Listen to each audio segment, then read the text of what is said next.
Hi friends, good evening. ఎలా ఉన్నారు? బాగున్నారండి. ఓ పక్కన ఊరుతుందండి, ఓ పక్కన మెరుస్తూ ఉందండి. కట్లపై మీద ఆలుగడ్డ ఫ్రై చేసుకుందాం అని చెప్పి చక్కగా ఇదిగోండి కాసిన ఉల్లిపాయలు, కాసిన పచ్చిమిరకాయలు, కాసిన బంగాళదుంప ముక్కలండి. ఇదిగోండి కాస్తంత కరివేపాకు, ఇదిగోండి అల్లం వెల్లుల్లి పేస్ట్. అల్లం వెల్లుల్లి పేస్ట్ ఫస్ట్గా చక్కగా మనం ఏం చేద్దామంటే అండి, అల్లం వెల్లుల్లి పేస్ట్ వేసేసుకుందాం. కరివేపాకు అల్లం వెల్లుల్లి పేస్ట్ ఉండి కలిపి వేసేస్తున్నాం.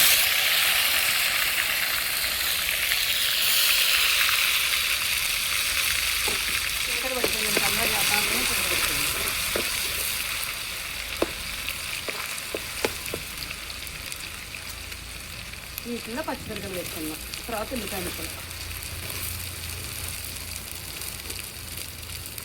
ఉల్లిపాయ ముక్కలు పచ్చిమిరపకాయ ముక్కలు చక్కగా వేగిన తర్వాత అప్పుడు మనం ఆలు ముక్కలు వేసుకున్నామండి. చక్కగా వీటిని 10 నిమిషాలు వేగనిస్తున్నామండి.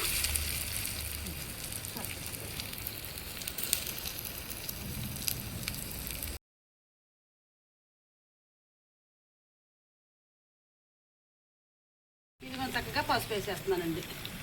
గల్లుపేట కడగ అని చెప్పి సాల్ట్ తీసుకొచ్చానండి. ఇది చక్కగా సాల్ట్ కూడా చక్కగా సరిపడ సాల్ట్ వేసేసుకొని చక్కగా ముక్కలు అన్నీ కలిసేటట్టుగా పసుపు సాల్ట్ తిప్పేసుకుందాం. చక్కగా వేగిన తర్వాత కారం వేసుకుందామండి.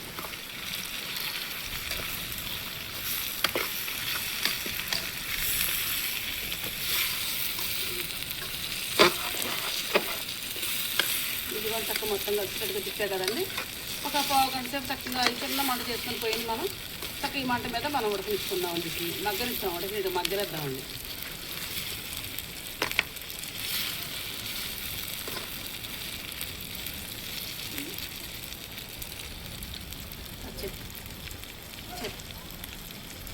చెప్పేసి నాకు మధ్య కారం వేసుకొని దించేసుకుందాం.